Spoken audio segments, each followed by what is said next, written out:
남가주를 강타한 폭우로 파톨 등이 생겨 도로가 몸살을 앓고 있는 가운데 여성이 25피트 구멍 아래로 빠지는 사고도 발생했습니다. 미 해병대 대원을 태운 군용 수송 헬기가 캘리포니아주 일대에 추락해 탑승 대원 전원이 목숨을 잃었습니다. LA 카운티 주택국이 제공하는 공공임대아파트 순서를 기다리는 한인들은 오는 3월 1일까지 반드시 재등록 절차를 거쳐야 대기자 명단에 이름을 유지할 수 있습니다. 필라델피아의 한 주택에서 총격 후 화재가 발생해 경찰 2명이 부상당하고 일가족 6명이 숨진 것으로 파악되고 있습니다. 미주 한인 이상가족 국가등록 법안이 연방 상하원 표결을 앞두고 있습니다.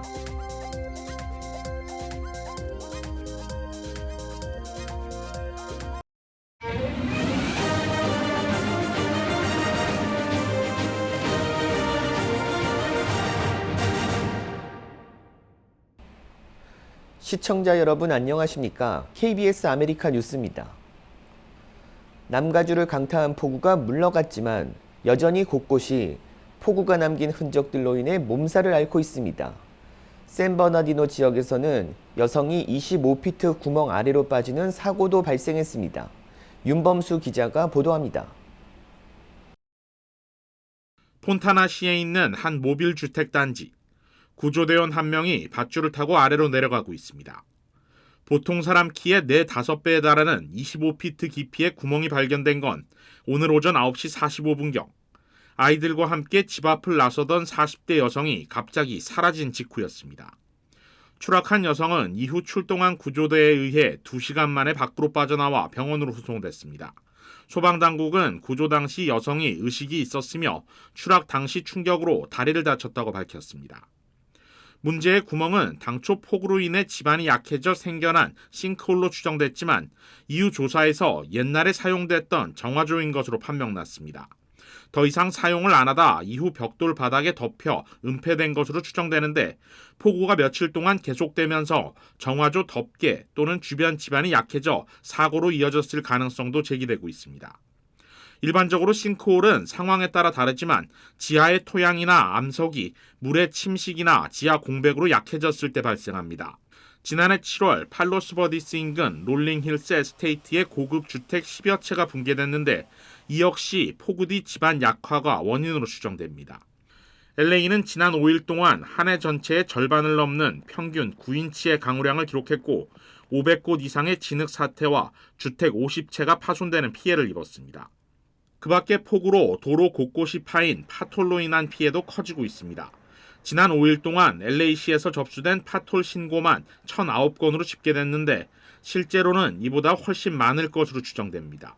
파톨들은 크기에 따라 주행 중인 차량들을 크게 파손시킬 수 있고 자칫 큰 사고로도 이어질 수 있습니다. 시 당국은 파톨을 발견했을 경우 311로 신고해 줄 것을 당부하고 있습니다. KBS 뉴스 윤범수입니다. 미 해병대 대원을 태운 군용 수송 헬기가 캘리포니아주 일대에서 훈련 도중 추락해 탑승 대원 5명 전원이 목숨을 잃었습니다. 제3해병항공단은 훈련 비행 중이던 슈퍼 스텔리온 헬기가 샌디에고 외곽 산악 지역에 추락해 조종사와 탑승 대원 5명 전원 사망한 사실을 확인했다고 오늘 발표했습니다.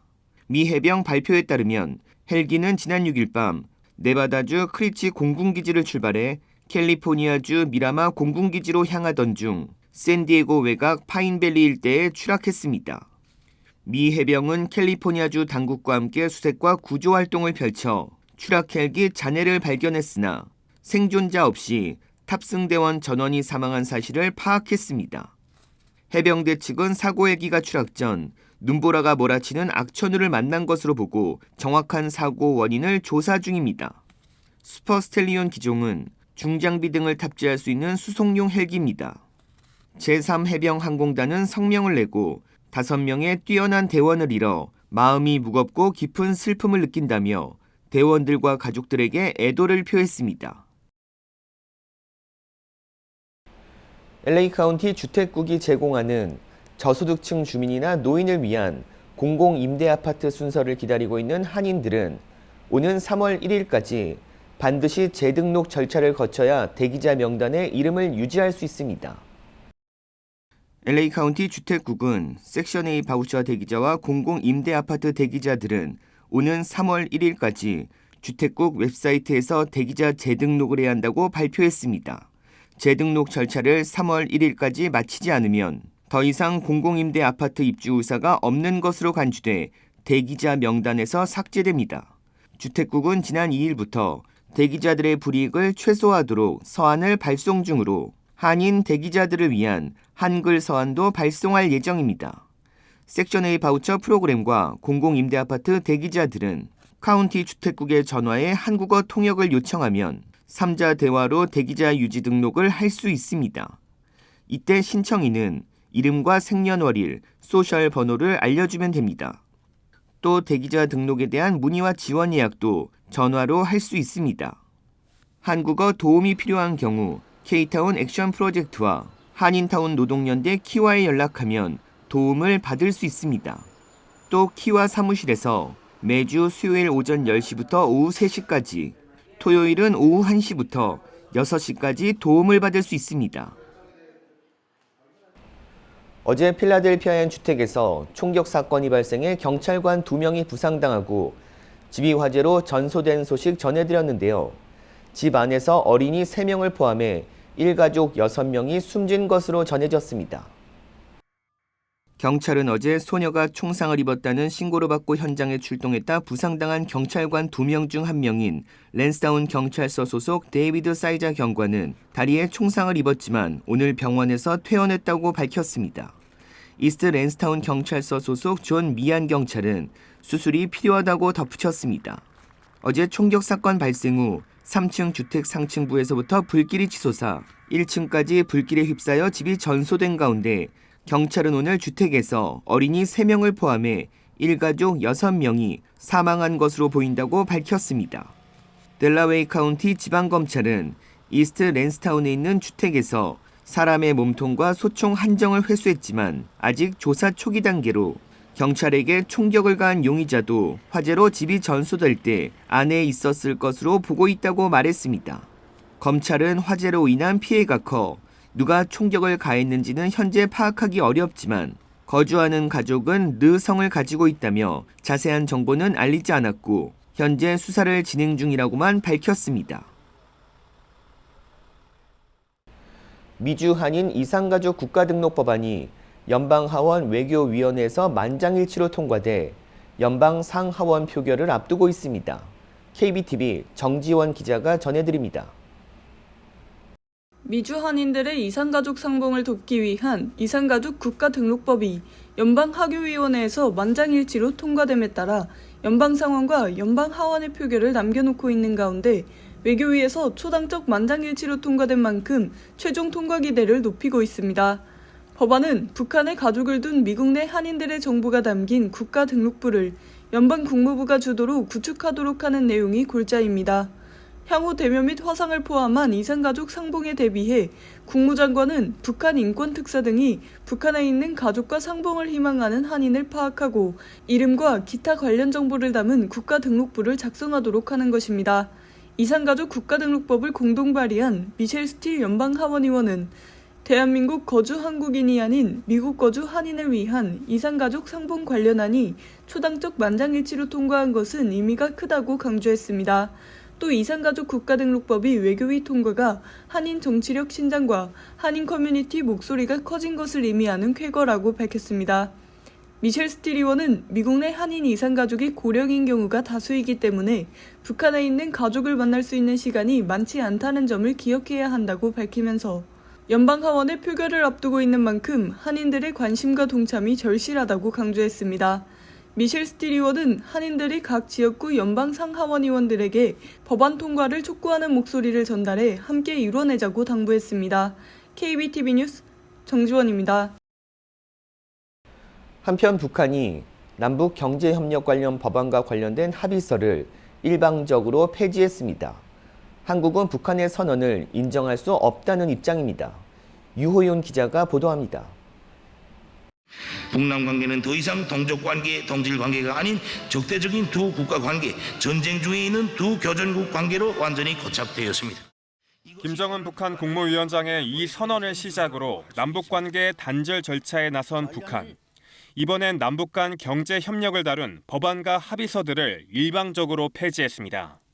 국회에 해당하는 최고인민회의 전원회의를 열어 북남 경제협력법, 금강산 국제 관광특구법과 그 시행규정 폐지를 전원일치로 채택했습니다. 경제협력 관련 합의서들도 함께 폐지했는데 구체적으로 어떤 것들인지는 밝히지 않았습니다. 지난달 각종 대남기구를 없앤 데 이어 이번엔 법안과 합의서 폐지로 남측과 경제 교류는 없다고 공식적으로 못 박은 겁니다. 이에 대해 통일부는 북한의 일방적인 폐지 선언만으로 합의서 효력이 폐지된다고 보지는 않는다며 인정할 수 없다는 입장을 밝혔습니다. 남북 간 합의서는 모두 258건으로 이 가운데 112건이 경제 분야인데 여기엔 북한의 상환 의무가 있는 식량 차관 제공 합의도 포함됩니다. 한편 북한의 인민군 창설을 기념하는 건군절 76주년을 맞아 지난해와 달리 대규모 행사 움직임은 포착되지 않았습니다. KBS 뉴스 유호윤입니다. 캘리포니아 주립대 UC와 캘스테이 CSU는 올 가을 신입생들의 등록대학 선택일을 오는 5월 1일에서 5월 15일까지로 연기한다고 발표했습니다. 이번 조치는 새로 수정된 연방 무료 학자금 보조 신청서 팝사이 데이터 오류 수정 작업으로 대입 지원자들의 재정 정보가 3월 중순까지 대학에 전달되지 않을 수 있다는 연방교육부의 발표에 따라 이루어졌습니다. 연방교육부는 지난달 말 개정 팝사이 양식이 학생과 가족의 소득 계산 시 최근 인플레이션을 반영하지 않아 대학이 산정하는 학자금 지원 규모가 줄어들 수 있다는 지적을 받은 후 수정 작업을 벌이고 있습니다.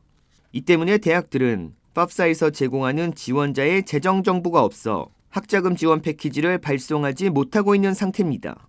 문제는 대학들이 3월 중순까지 팝사의 정보를 받더라도 각 지원자에게 학자금 지원 패키지를 발송하려면 추가로 몇 주의 시간이 소요될 수 있어 5월 초까지 입학대학을 결정하는 학생과 학부모들은 혼란을 겪고 있습니다. UC 계열 대학은 학생들이 충분한 시간을 갖고 대학을 평가해 선택할 기회를 부여하는 것이 목표로 연방정부의 팝사 일정이 추가로 지연된다면 필요에 따라 선택 마감일을 다시 변경하겠다고 알렸습니다. 한편 UC의 경우 버클리 캠퍼스는 캘리포니아주 출신 신입 지원자들의 하나며 유학생과 타주학생들은 해당하지 않는다고 밝혔습니다. 오는 일요일 슈퍼볼에서 2년 연속 우승을 노리는 캔자스시티와 29년 만에 우승에 도전하는 샌프란시스코가 격돌하는 가운데 팝스타 테일러 스위프트의 행보 또한 주목받고 있습니다. 미 프로스포츠 최대 축제 슈퍼볼이 오는 11일인 일요일 개봉을 앞두고 있습니다. 평균 1억 1천만 명이 동시에 시청해 30초 광고에만 $700만 든다는 슈퍼볼에서 디펜딩 챔피언 캔자스시티의 치프스와 샌프란시스코 49어스가 네바다주 라스베이거스 얼리전트 스타디움에서 우승 트로피 빈스 롬바디를 놓고 격돌합니다. 관전 포인트로 NFL 최강 쿼터백인 캔자스시티의 패트릭 마홈스와 신예 쿼터백인 샌프란시스코의 브룩 버디의 대결도 흥미롭습니다. 한편 테일러 스위프트가 슈퍼볼 당일 그의 연인인 캔자스시티 타이탄즈 트래비스 켈시를 위해 경기장을 찾을지 팬들의 관심이 집중되고 있습니다. 스위프트는 최근 그래미 사상 최초로 올해 앨범 4회 수상을 기록하며 현재 월드 투어 중으로 슈퍼볼 경기 하루 전 일본에 있습니다. 공연을 마치고 하루 만에 지구 반바퀴를 돌아와야 하는 만큼 슈퍼볼 직관 여부가 불투명합니다. 한편 일본 공연을 마무리하자마자 전세기를 타고 미국으로 향한다는 예고도 있어 슈퍼볼에 대한 관심 속에 스위프트가 스타디움에 방문할지 여부를 놓고 돈을 거는 도박까지 등장했습니다. 한편 당대 최고의 팝스타가 출연하는 하프타임 쇼는 R&B 전설 어셔가 꾸미고 국가는 리바 맥킨타이어가 부를 예정입니다. 11월 미 대선을 앞두고 트럼프 전 대통령의 대선 출마 자격을 다루는 연방대법원의 심리가 시작됐습니다. 황동진 기자가 보도합니다. 미국 연방대법원이 현지 시각 8일 오전 트럼프 전 대통령에 대한 대선 후보 자격에 대한 심리 절차에 들어갔습니다. 지난해 12월 콜로라도주 대법원은 트럼프 전 대통령이 2021년 1월 6일 의사당 폭동 사태와 관련해 내란을 선동했다고 봤습니다. 이에 수정헌법 14조 3항을 적용해 콜로라도주에서 트럼프 전 대통령의 대선 후보 자격을 박탈했습니다. 수정헌법 14조 3항은 폭동이나 반란에 가담하거나 적에게 도움을 준 사람은 공직에 취임할 수 없다는 규정입니다. We are only here because there's an unprecedented situation. A president who decided that he would steal the presidency from the American people. 트럼프 전 대통령 측은 내란을 선동하지도 않았고 수정헌법 14조 3항은 대통령직에는 적용되지 않는다고 주장하고 있습니다. 미국 폭스뉴스는 판결이 수일 또는 수주 내에 나올 것으로 전망했습니다. 다만 보수 성향 대법관이 많은 연방대법원에서 트럼프 전 대통령의 후보 자격을 박탈할 가능성은 적다는 게 미국 언론들의 관측입니다. 한편 트럼프 전 대통령의 후보 자격에 대해 콜로라도와 메인주에서는 출마 자격을 박탈한 반면 미시간과 일리노이주 등에서는 후보 자격 박탈은 안 된다고 판단했습니다. 로스앤젤레스에서 KBS 뉴스 황동진입니다. 지난 16년 동안 미국에 가장 많은 상품을 수출했던 중국이 멕시코의 최다 수입국 자리를 빼앗겼습니다. KBTV 전상희 기자입니다. 상무부는 멕시코가 지난해 미국에 4,756억 달러 상당의 상품을 수출해 미국의 최대 수입국 자리를 차지했다고 밝혔습니다. 이에 비해 중국 상품의 수입액은 4,272억 달러에 그쳐 2022년보다 20%가량 하락했습니다. 중국은 2007년 미국의 최대 수입국에 오른 뒤 줄곧 1위를 지켜왔습니다. 수입국 3위인 캐나다와의 격차도 크지 않아 올해는 2위 자리도 내줄 가능성이 있습니다. 미국의 무역 구도가 이처럼 바뀐 것은 미국이 중국에 부과하고 있는 관세 영향이 가장 큽니다. 2018년 도널드 트럼프 행정부가 중국산 수입품에 부과하기 시작한 관세를 2021년 출범한 조 바이든 행정부도 그대로 유지하면서 중국 상품 수입이 크게 줄어들었습니다. 특히 컴퓨터와 전자제품 등 정치적으로 민감한 품목에서 중국산 수입이 가장 많이 줄었습니다. 멕시코는 중국 의존도를 낮추려는 미국 정책의 가장 큰 혜택을 받습니다. 미국과 자유무역 협정을 맺어 관세가 낮은 멕시코에 공장을 옮기는 세계 기업들도 증가했습니다. 한편 미국의 중국 수출도 줄었습니다. 미중 무역 갈등이 본격화된 2018년부터 지난해까지 5년 동안 중국 무역 시장에서 미국의 점유율은 2.5%포인트 하락했습니다. 미국과 협력을 강화하고 있는 한국과 일본도 같은 기간 각각 1.5%포인트, 1.7%포인트 떨어졌습니다. 이로 인해 한국은 지난해 12월 월간 대미 수출액이 20여 년 만에 대중 수출액을 추월했습니다. 니케이는 미국과 중국이 서로 다른 국가와 무역을 늘리며 세계 공급망이 재편된 영향이 크다며 세계 경제가 양국을 중심으로 분단화되고 있다고 우려했습니다.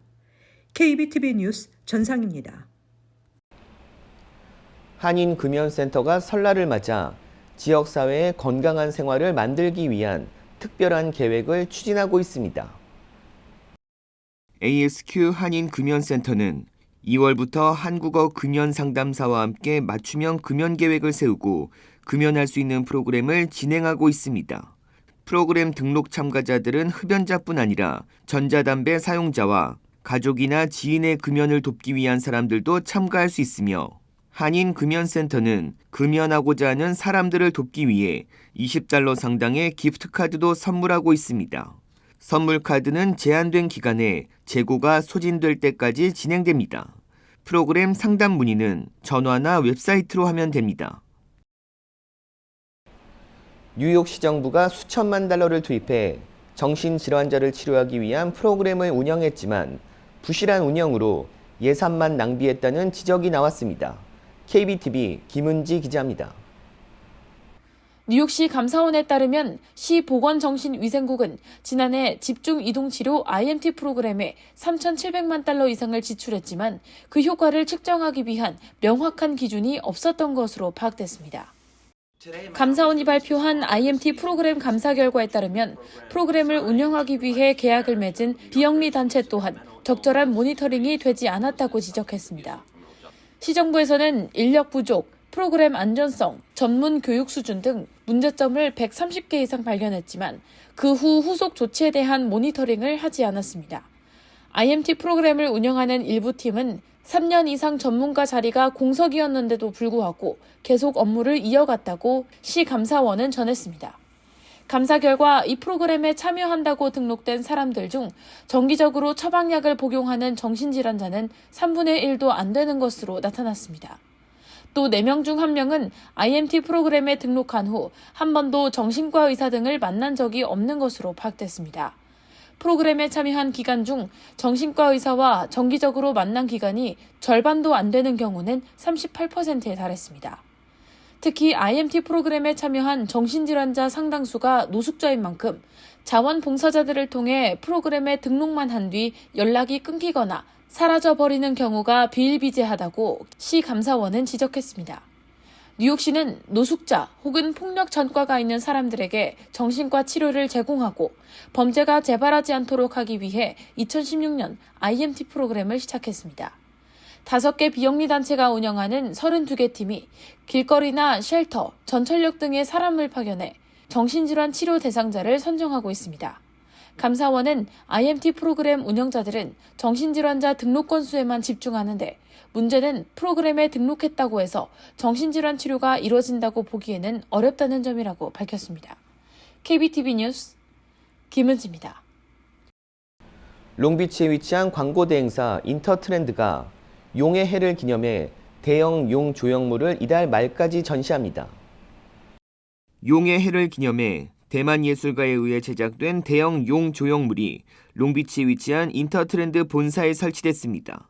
이는 9년째 이어지는 전통으로 각 해마다 12가지 동물을 주제로 한 작품을 선보여 인터트렌드는 지역사회의 새로운 해의 정신을 전달하고 있습니다.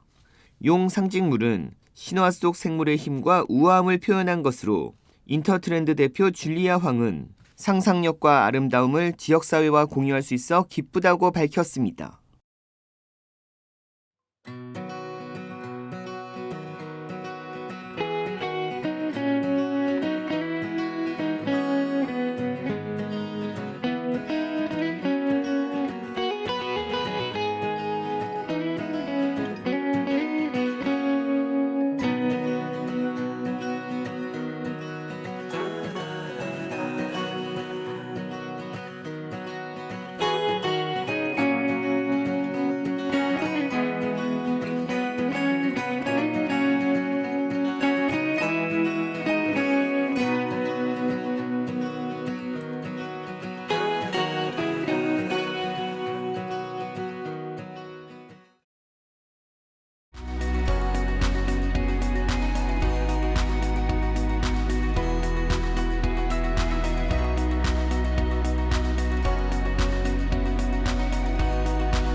KBS 아메리카 뉴스 마칩니다. 시청해 주셔서 고맙습니다.